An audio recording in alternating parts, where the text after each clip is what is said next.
मुड़स माण्हू थी चमचा तो साम्हूं जी जंग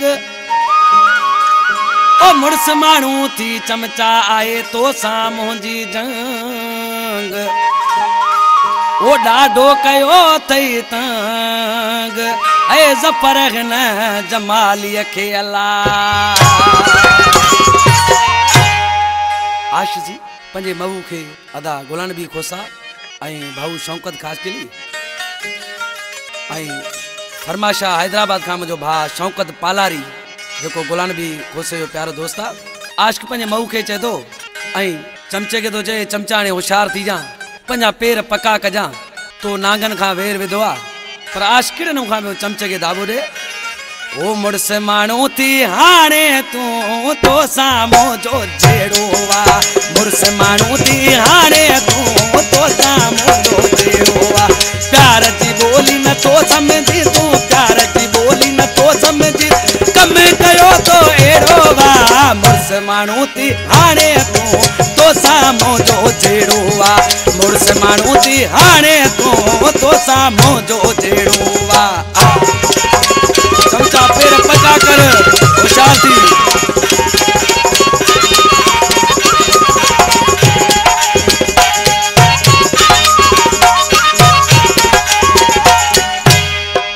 चैन ॾियन में पतो पवंदई हथ ॿई मथे ते हूंदई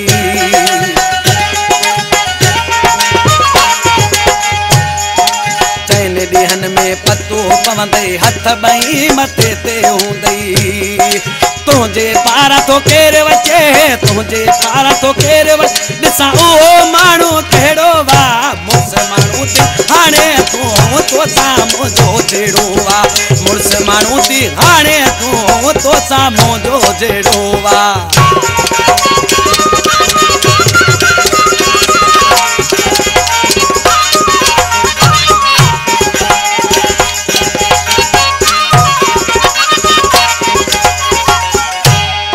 यार मुझे खे चोरे छजो तई हुन जो मथो फेरे छजो तई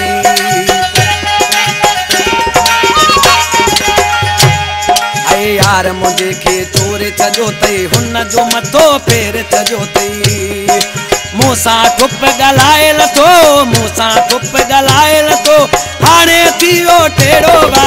मुड़स माण्हू थी हाणे तूं तो साम्हूं जो जहिड़ो वा मुड़स माण्हू थी हाणे तूं तो साम्हूं जो जहिड़ो वा।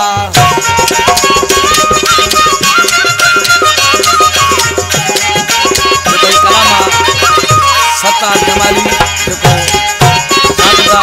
हैदर वांगानी जो कबीर का आए सतार खे तूं सुञाणी थो जमाली खे तूं ॼाणी थो